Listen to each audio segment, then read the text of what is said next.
Hello, good morning, and this is Miriam, and good morning ho sa ating lahat. Ang topic ho natin ngayon is kinukuha ba natin ang lahat ng expenses natin sa ating tindahan? Or kinukuha mo ba ang expenses mo lahat-lahat sa tindahan? Yun ho yung ating topic ngayon. Kinukuha ba natin ang ating expenses sa ating tindahan?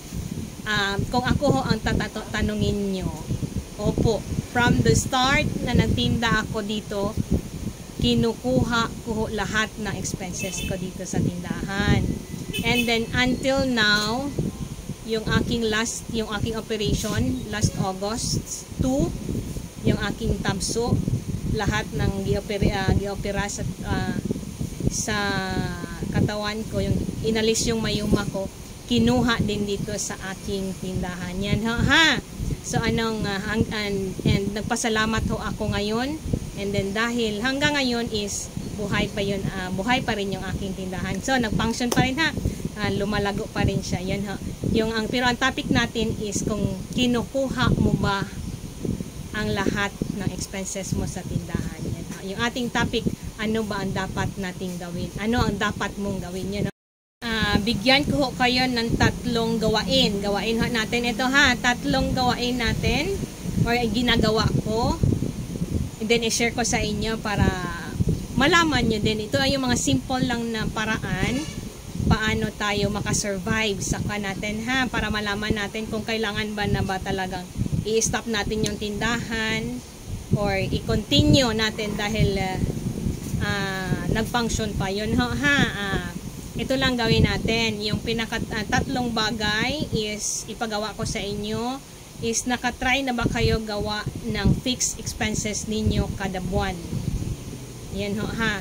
Kada buwan na fixed expenses, or bigyan ko kayo maya ng sample. I-sample ko na lang yung sa akin ha. And then number 2, may record ba kayo ng sales ninyo? Daily sales or monthly sales na lang. Gawa kayo ng monthly sales ha. And then yung ating daily expenses. Yun ho ha. So yun lang ho yung, and then ikuha natin mamaya sa end paano natin gagawin. Para alam nyo lang. Yan ho ako ho is yung akin is gumagawa ako ng fixed expenses ko yearly. Pero para mas maganda, monthly na lang yun ha. So ito yung aking sample. I-follow nyo din ako, gawin nyo maya after ng pa natin. Kung gusto nyo talaga na malaman kung kumikita ba yung tindahan ninyo or yung akin ha. So ito yung aking ginagawa. Example, yung sa akin na lang ha, pinaka-basic na lang ito. Kinonsider ko na lang ito siya na hindi ko man lahat nalagay pero may sample lang tayo ha. Okay. Ito, halimbawa, ang fixed expenses ko monthly, renta ng store, yun ha, may 4,000. Electricity ng store, estimated na lang ito ha, is 2,500. Pero mostly, ang store ko electricity is 1,000, 1,500, 1,700, mga ganyan naman. So, kuwan lang yan, estimated lang yan. Yung SKWD, tubig, ito siya, is 400 plus lamang, ginawa ko ng 500. Tubig, Sultan Kudarat Water District, ito siya, tubig namin dito sa Panha, sa tindahan. Store, internet, yung aming PLDT, 15,1399 lang sana. And then yung food namin, yung ulam from morning hanggang gabi. Estimated lang ito ha. Estimated lang. Yung food, kasi dalawa lang kami ng partner ko. So, ang ulam namin, 200 times 3 days. Estimated lang ha. 200. Kung kayo sa inyo, gawin nyo din sa inyo. 200 times 3 katatlo magkain times 30 days. So, yun hang gawin ha. So, ang total ng food pa lang sa ulam is 18,000. So, pwedeng 100, pwedeng bahala na kayo sa inyo. And then, yung rice, yung bigas, is yung 25 kilos, 1,000 lang sa akin, oh. So, pero ang pan nito is parang 1,2, 1,3 naman ata, 1,4. Ayan ha. Ang merienda namin is 50 pesos. Yun ha. Kahit ano lang, biskuit, ano ba dyan. Or isa wala na merienda. 50 pesos kada araw. Times 30 days. So, 1,500. Yung aming tubig at kuryente sa bahay is 1,000. Yung aming gasolina, gasoline sa tricycle at motor lang ng partner ko. Ito yung tricycle, ito yung mga stocks namin na ginagdala doon sa bahay para magliit yung area namin dito para hindi makalat kasi maliit lang yung space. Tricycle and motor is 2,000 monthly ito ha. And then yung mineral water namin dito tsaka sa bahay is 2,000. Bakit 2,000? No, ito kasi may time, so yung 1 liter ng tubig, yung ganito parang basta yung 1 liter na tubig na Nature Spring is tig-2 kami kada araw. So yun na to 20 times something 20 times 4 times 20 at 20 times 2 times 4 basta ganun ha, 2,000 ang load namin saka load namin kada isa saka load sa internet sa personal ha, kasi kung wala kami dito sa tindahan, meaning dapat may personal load kami, parang hindi na mabuhay kung walang load no. Yan ho, 1,650 wala ito yung total kasi ang load ko 350 monthly sa Globe, and then ang partner ko is saka may internet pa kasi smart siya, so na yun plus ang aking load pa na 400 or 500 monthly. Yan basta 1,650 estimated lang. And then ito tayo may percentage tax. Kasi ang percentage tax ko pag non-VAT ka 6,000, non-VAT is 3%. So ang total ko kada quarterly kasi ang percentage tax is kada quarterly no. Example natin, sample lang ito ha. Estimated is 6,000 is divided for 3 months. So ang aking percentage tax monthly na dapat ipunin is 2,000. So itong percentage tax ha, sa non-VAT ay yung mga maliliit lang, 2 million and below lang ang tindahan ha. Ang withholding tax is 200. Itong withholding tax ko is yung kami ang nagabayad ng renta, yung withholding tax sa renta namin dito sa Notre Dame. And then yung business permit is ito ha. Business permit is yung estimated ko yearly is 25,000. 25,000 i-divide natin ng monthly.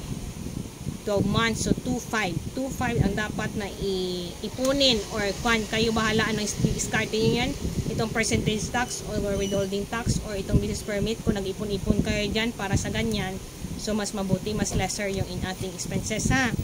Ang PhilHealth namin 400 times 2 is 800 ang panito monthly, ayan. And then others, yung mga iba-iba na mga gastusin. So, ang total niyan is 51,150 or ilagay na lang 50,000. So, total na dapat is 50,000. So, 50,000 i-divide 30 days is 1,600. So, dapat 10% ito siya ng 16,000.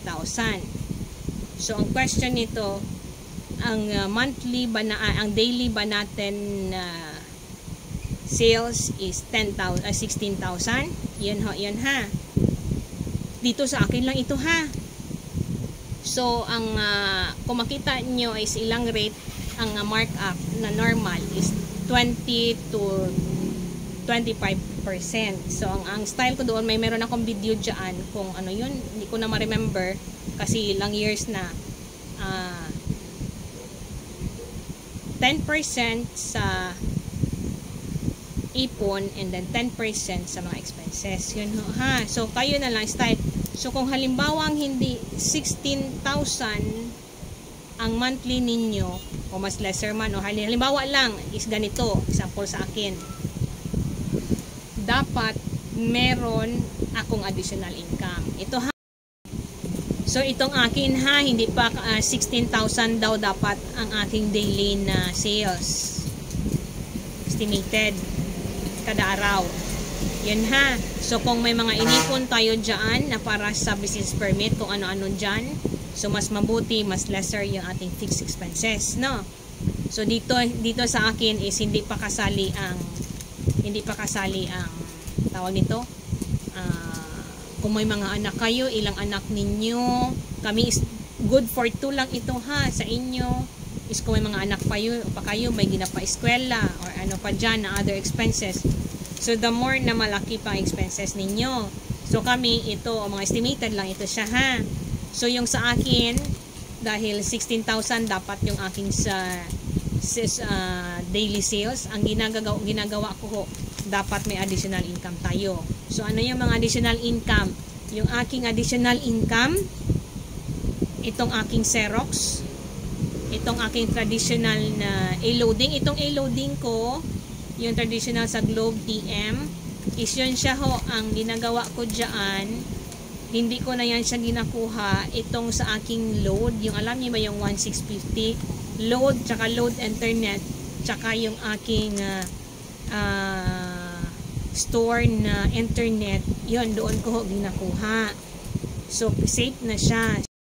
So, yung aking dagdag pakitaan ha, yung aking A-loading, yung aking Xerox, yung aking lamination, yung aking, ano pa ito, scanning lang ng colored lang, ito siya printing, parang Xerox na colored, and then yung aking GCash, yun ha, mga additional, and then yung aking pinakamabentang pagkakitaan ho ngayon, dati pa din yung pandemic, ito yung tawag nito, isa sa mga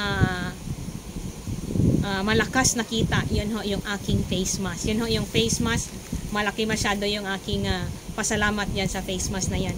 Oo, and then yun ha, dapat ho tayo may pagkakitaan. So kung kailangan tayo mag-additional income, mag-isip ng additional, yun ho ha. So dapat, so ito na, balik na tayo. Yung 16,000, yung daily na expenses. So yung daily expenses natin, 16,000 estimated times 30 days. Na. So 30 days, so ilan na yan siya ang total. So maglabas itong ating yung number 2 ko kanina, yung sales, yung libro ng ating sales. I-total ninyo ang lahat ng daily sales ninyo ha, from December 1 to December 31, magkano ho lahat ng inyong daily sales, and then yung ito, yung fix ninyo na expenses, ito ha, i-total nyo na to kung may bayarin kayo dyan na mga card, mga credit card, ano pa yun, mga additional na mga cheque-cheque dyan, may mga utang kayo, ilistan nyo na dito lahat ha. Ang daily sales ninyo, ilista ninyo ang total sa katapusan, and then itong expenses na ito, ilista ninyo. Ito fixed expenses na 16,000 ang buwan, plus credit card na utang, 5-6 na utang, ano pa yun na mga utang, ano pa na utang, yun ho ha, i-total ninyo.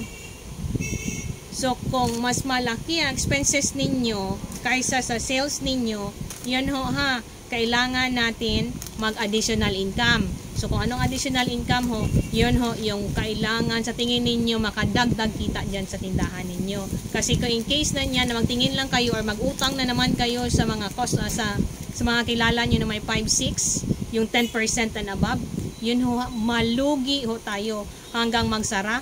Tapos magsabi kayo na, bakit parang okay man ang benta ng tindahan? Hindi nyo pala alam kasi hindi nyo nalista. Kung example lang ito sa akin ha. So dapat tayo yung isa na libro is yung yun yung tawag natin yung expenses natin talaga na daily. Yun ha, kasi ito is estimated pa man ito siya.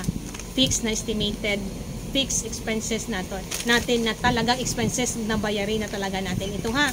So yung isa na libro is yung daily kada expenses.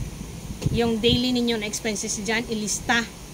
And then yung sales. So kung kasi may times ang Pinoy, hindi man lahat ng Pinoy, or may times ako talaga tapulan, kapoy magsulat. So ang ginagawa ko, ito na fix, basta yan, pag makita ko, ang sales lang talaga yung ginalista ko sa akin ha, sales, tapos ang sales ko, total sales ng daily, kasi may times may days na mas malaki. So yun ha, so yun siya sa expenses natin, yun idagdag yung mga bayarin ninyo para sa akin, yung sa mga terms ko, yun siya dapat magbalanse, or mas mabuti na magsubra yung sales. Pag magsubra ang sales ninyo, okay yung tindahan ninyo. Pero pag magkulang gani, yun ha, additional income, kailangan natin ng additional income, or kailangan may magtrabaho ho sa atin na isa or sino man dyan, or kailangan ho natin magtipid. So itong halimbawa yung sa akin ha, yung food ulam is 18,000 ang monthly, 200 times 3 days, ay laki-laki no. So bawasan natin ito, maging 100 na lang dyan. So kung kailangan talagang bawasan, wala na merienda, or wala na itong load internet, wala na ito sila kunin, ito sila ang mga kunin, yung mga hindi importante kunin, magtiis, yun ho natin ha, gawin natin, yun lang ho yung aking ma-share, and thank you and good morning. Sunod naman.